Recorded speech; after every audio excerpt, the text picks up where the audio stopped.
चिकनी गावात थांबलेलो चाय नाश्ता करायला. चाय नाश्ता वगैरे झाला. हे नॉर्मलचं एक दुकान होतं, साई सतर्क. चला, पाऊस आहे त्यातले त्यात, नॉनस्टॉप पाऊसच आहे. असं बघायला गेलं तर 15-20 मिनटं थांबलेलो, बोलो पाऊस जाईल त्याची वाट बघूया, पण पाऊस काय गेलाच नाही. बोलो चला आपण हळूहळू तरी पुढे ढकलूया. पाऊस लय भाई, लय पाऊस आहे. पाऊस काय कमी व्हायचं नावच घेत नाही. मजबूत लागलाय, मजबूत. पावसात पण मजा येते भाई. Open coastal. ए बाबानो, मध्ये उभं न करावं रे. हे बघा, एकच काहीतरी पाहिजे ना भाई. काय हा बघा कसला भारी व्ह्यू आहे. हा हा हा, समुद्राला वरती आली.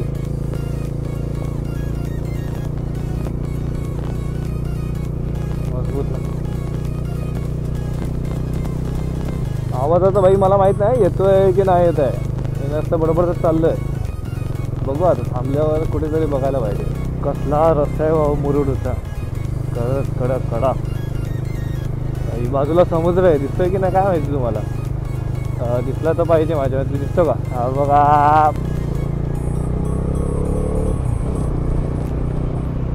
भाई शपथ काय नजारा आहे बापरे माझ्या. यप्पा यप्पा चल पप्पा. हे कुत्रे ना तुमच्या आईला साईडला वा रे. किती कुत्रे आहेत रस्त्याला, या मरणाचे कुत्रे आहेत. एक गेला नाही की दुसरा भेटतो, दुसरा गेला नाही की तिसरा भेटतो. भाई शपथ, पुढचं काय लुकआउट आहे आपलं, दृश्य आहे भाई. कुत्र्यांची 7:30 लागली वाटतं मला. वॉटर क्रॉसिंग आली आहे. सावकाश.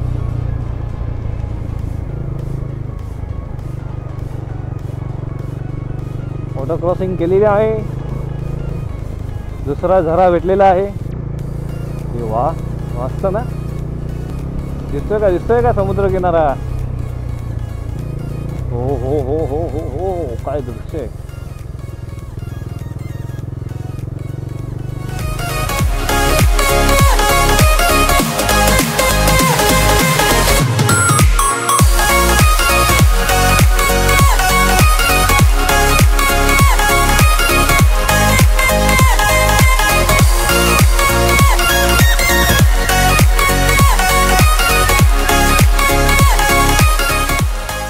कसं आहे दृश्य, कसं आहे. यही तो चाहिए ना अपने को भाई. हा रस्ता गेला जेटीला. आपण रस्ता चुकलेला परत मागे जातोय. भारी वाटतंय की नाही. नाद आहे का नाद. आता ताला मुरुड हायवेला तरी लागलोय. 548 असं काहीतरी आहे. 48 की 548 A असा काहीतरी हायवे आहे, त्याला लागलं. इथून 15 किलोमीटर जायचं आहे आपल्याला आणि परत आतमध्ये घुसायचं कुठेतरी. हायवेकडं बाय पुढचा डोंगर बघा ना कसा धुक्यामध्ये ओढावला आहे. असं वाटतं मी मुंबई गोवावरच चालवते गाडी. 40, आपली किती 60. ओके ठीक आहे, चालतंय. पाऊस आहे बारीक आहे आता, नॉर्मल थोडा झाला आहे बारीक त्यातले त्यात. भाई कसला हायवे सुसाटा भाई, भारीच आहे. उसडी गावामध्ये तरी रवाना झालो आहे आपण. वा, पुढचा टर्न बघा ना कसला भारी क्वालिटी आहे ना. मज्जा रे मज्जा, बुलबुल मज्जा. कसला ब्रिज दिसतोय ना.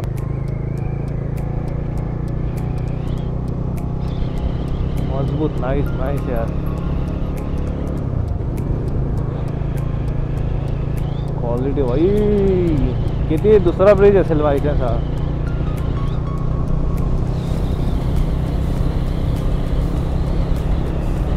पुढचं जंगल बघा ना काय घनदाट आहे, त्याच्यातून जायचं आता. कसं वाटतंय भारी ना. बाजूला समुद्र आणि आपण समुद्राच्या बाजूने चाललोय. मजबूत ना. नाद नाही, पण हा रस्ता लय संपतच नाही. आईच्या गावात किती वेळ झाला. हा जो रस्ता आहे ना सगळं हिरवं हिरवं भाई, मन प्रसन्न.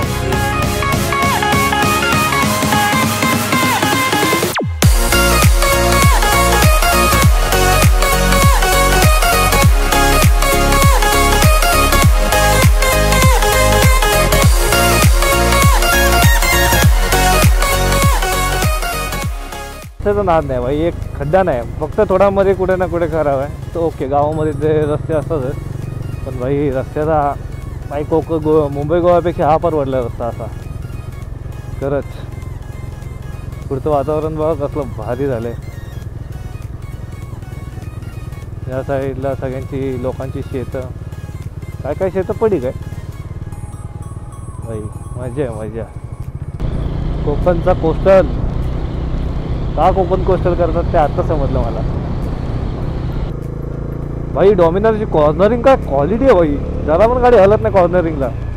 पण हा पाऊस तिच्या मायला, पावसाच्या थोडा कमी हो बाबा. हरिहरेश्वर आता अवघे 26 किलोमीटर बाकी आहे. आत्ताच जस्ट बघितलं, खूप वेळ झाला, बोललो आलं कसं नाही अजून, तर बघितलं 26 किलोमीटर अजून आहे. आणि हा कोणता रस्ता आहे तो मला माहीत नाही भाई, नाही तर मी सांगितलं असं कोणता रस्ता आहे तो. आणि काका चला ना, नाही तर मला तरी जाऊ द्या. हरिहरेश्वर मंदिराकडे जाणारा तरी रस्ता पकडला आहे सध्या तरी. हरिहरेश्वर मंदिर इथून 15 किलोमीटर लांब राहिलं आहे. बघू आता 15-20 मिनटं लागतील त्याला, आता 20 मिनटं तरी लागतील माझ्या मते. आत्ता थोडं ना म्हणजे एक ऊन पडलं आता, कसलं भारी वाटतं वा. हरिहरेश्वरला काय घनदाट जंगल आहे बाबा. आता आलं हे बाजूला समुद्र दिसतो आहे इथे, हा काय हा बघ दिसला काय तुम्हाला भाई, भारी वाटतं, मस्त वाटतं, एक नंबर. माझ्या मित्रांनी हे सगळं मिस केलं यार, आले असते तर किती मजा आली असते, सगळे सोबत गेलो असतो मस्त की. हे असे गुरं ना लय मध्ये येते याची, ह्या रस्त्याला खूप म्हणजे खूप मधल्या रस्त्यामध्ये येऊन उभे राहिले. जरा गाडी चालवताना जपून चालवा बस, बाकी काय विषय नाही. हरिहरेश्वर मंदिराचा हा प्रवेशद्वार आहे.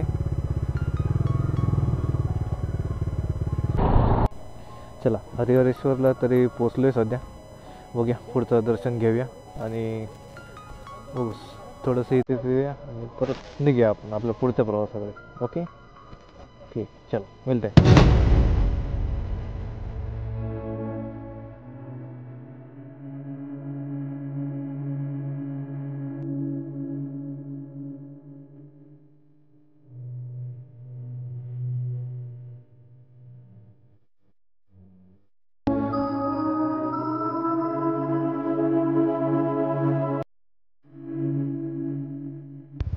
गाडी काढायचं म्हणजे एक मोठा टास्क आहे. हरिहरेश्वरचं तरी आत्ता तरी दर्शन झाले. चला आता आपला तिसरा आणि लास्टचा टप्पा म्हणजे गणपतीपुळ्याला, इथून सुरुवात करूया आपण. बाबा हरिहरेश्वरा तिथपर्यंत पण सुखरूप नाही रे माझ्या बाबा. कसला भारी लुक आहे ना. हो हो हो हो हो हो कडक यार.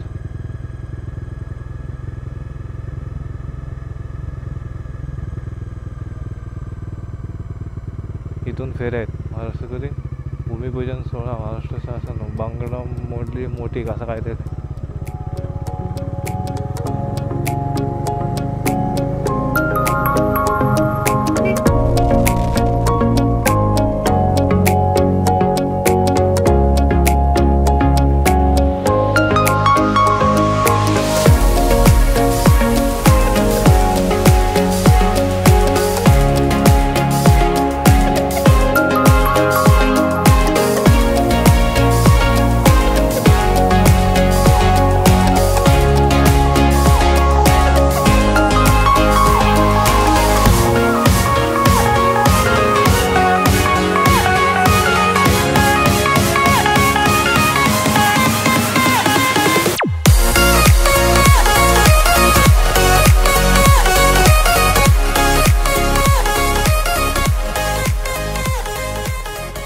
आता कोणती तरी जेटी घेतली मी, म्हणजे हरिहरेश्वरवरून निघालो आणि कोणती जेटी घेतली ती नाही मला माहीत. मी वाटलंच तिथे खाली मेन्शन करेन कोणती जेटी. मला तर पूर्ण बाय रोड जायचं होतं, पण बोलत होतं की मॅप बोलत होता की जेटीच घे, जेटीशिवाय पर्याय नाही. तर ठीक आहे घेऊया. आणि मला जायचं होतं पूर्ण आतमधून जायचं होतं गावातून, पण आता मॅप बाबा बोलतोय की रस्ता क्लोजर आहे, म्हणजे रस्ता बंद आहे त्याच्यामुळे तुम्ही आतमधून जाऊ नाही शकत, तुम्हाला पूर्ण बाहेरून फिरवत लागेल, म्हणजे आपल्या NH66वरूनच जावं लागेल. हां, कसलं एवढं धुकं आहे, एवढ्या दुपारचं धुकं पहिल्यांदा बघितलं मी. आमच्या कोकणात कधी पण काय पण होतं यार, सांगता येत नाही यार. आता मग अशी जरासा पाऊस होता, पाऊस गेल्याबरोबर धुकं आलं. भाई विषय हार्ड आहे कोकणात आमच्या. आणि मला पण लय लेट झालं यार, मला एवढं वाटलं नव्हतं. मला वाटलेलं मी 4 वाजेपर्यंत गणपतीपुळ्याला असेल, पण आता मॅपमध्ये 7-8 दाखवत आहेत. आणि आतून आपण जाणार होतो दिंडोशी नाही काय ते नाव बरं होतो, आतून जाणार होतो रस्त्याने, पण तो रोड क्लोजर दाखवत आहेत. त्याच्यामुळे आता आपण NH66वरून जातो, परत बाहेर जातोय.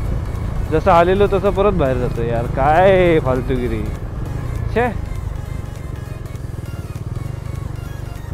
सॉरी, दापोली. हां, दापोलीवरून जाणार होतो आपण. दापोलीचा रस्ता बंद आहे आणि आता इथून जायला सांगता, NH66वरून जायला सांगताय.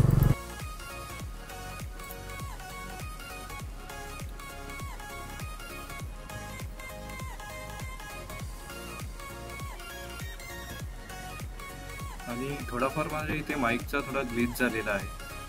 नॉर्मली इथे पावसाचं पाणी जाऊन वगैरे, पाऊस खूप होता.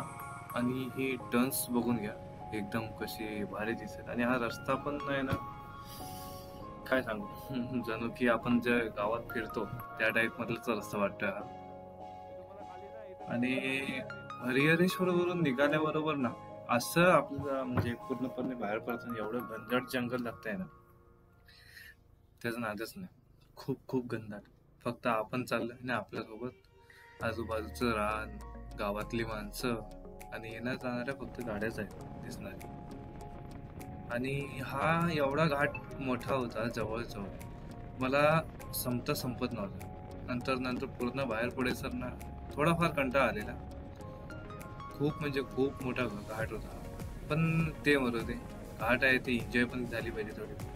ते आजूबाजूची जी हिरवळ आहे त्याची मजा आहे. काय दिसतंय बाजूचं बाबा, हे एवढं सुख आणि सौंदर्य बघायला भेटेल फक्त ते आपल्या कोकणातच. मला तर नाही वाटत असं कुठे अजून बाहेर बघायला भेटेल आपल्याला. कोकणाशिवाय ह्या गोष्टी अजून आपल्याला कुठे बघायला पण भेटणार नाही. आणि ह्या टर्नमध्ये जरी तुम्ही गाडी चालवताय या रस्त्यांवर आणि या घाटातून नागमोडी वळणावरून, तर थोडी गाडी सांभाळून जाते. बिकॉज समोरून गाड्या येणाऱ्या असतात फास्ट. गावच्या लोकांना नॉर्मली सवय असते, आपण नवीन असतो. आपण नवीन असल्यामुळे थोडा आपल्याला अंदाज कधी ना कधी चुकतोच. भले कितीही मोठा एक्सपिरियन्स रायडर असू दे, अंदाज चुकतोच. पण तिथे थोडं सांभाळून गाडी चालवा, हे मी सांगू इच्छितो तुम्हाला. नॉर्मली आता पूर्णपणे बाहेर पडलो आता, म्हणजे पूर्ण आतमधला रस्ताच बंद होत आणि डायरेक्ट दापोली रस्त्याला लागून. आणि गुगल मॅपचा कधीच भरोसा ठेवू नका भाई, कसा पण नेतोय. हरिहरेश्वरवरून बाहेर डायरेक्ट मी NH66ला खेडवरून परत आतमध्ये चाललो गणपतीपुळ्याला. म्हणजे माझा जवळजवळ 1 ते 2 तास, म्हणजे 1 तास तरी वाया गेला असं गुगल मॅपमुळे तरी मला वाटतं. की रूट बरोबर आहे हे मला नाही माहिती. पण आता नॉर्मली चालू झाले, बघूया कितपर्यंत जाऊ आपण. पण NH66वर आलं ना, एक मजा आली. थोडं नॉर्मली स्पीड पण मेंटेन करता आली. थोडं काय तिकीट नाही सॉरी, थोडाफार ट्रक वगैरे इकडे तिकडे बंद पडलेले, त्यांना ऍडजस्ट करून आपण चाललो होतो मस्त. आणि आपल्या जे NH66ला जी मजा आहे ती कशी नाही. बाजूने लालपरी चालली आपल्या, तिचा तर नादच नाही. मग इथून जवळजवळ गणपतीमुळे पुढे माझ्या मते असेल 400 नाही 200 किलोमीटर असेल. आणि आता जे वाजले आहेत किती, 5:30 वाजलेत माझ्या मते, 5:30-6:15 वाजलेत. आणि पाऊस पण असा आहे खूप. आणि हा आपला आवडता घाट म्हणजे भोसले घाट. डोळे बंद करून या टर्नला सांगेन मी कोणता घाट आहे हा. टर्न एवढा म्हणजे पाठ झाला आहे. आणि या साईडला आपल्या राईट साईडला केवढा भारी व्ह्यू आहे याचा, खूपच भारी. खूप म्हणजे खूप भारी त्या गोष्टींचा विषय. आणि त्या भोसले घाटच्या त्या साईडला ना एवढे स्पीड ब्रेकर आहेत ना, म्हणजे तिथे एक मोठा टर्न आहे जो आपण पहिला मारला ना, तिथे टर्न आहे, त्याच्यामध्ये खूप म्हणजे खूप जवळजवळ 10-15 तरी स्पीड ब्रेकर असतील 50-50 मीटरच्या अंतरावर. खूप मोठा म्हणजे डेंजरस टर्न आहे त्याच्यामुळे दिलेलं. आणि हे पावसाळ्यात कोकण कोस्टल करायचं म्हणजे एक भारीच. पण हे पण हेवी रेन मध्ये गेली ही कोकण कोस्टल. खूप मजा आली, खूप मजा आली. आणि ना तिथे रूम भेटायला एक मारामारी असते, सगळं फुल होऊन जातं. त्याच्यामुळे मला ना लवकरात लवकर 4च्या दरम्यान तरी जायचं होतं, पण इथेच वाजलेत आपले 4:30-5 वाजले तिथे. असा विषय झाला. आता अजून तरी पोचायला म्हणजे 100-150 किलोमीटर असेल. 7 वाजणार आहे, 2 तास आरामात लागतील आपल्याला पोचायला ते. आणि आपल्या माईकने पण धोका दिलेला आहे. असंच आपला प्रवास हा होणार आहे माझ्या मते तरी. बघू आता पुढचा काय कार्यक्रम आहे आता.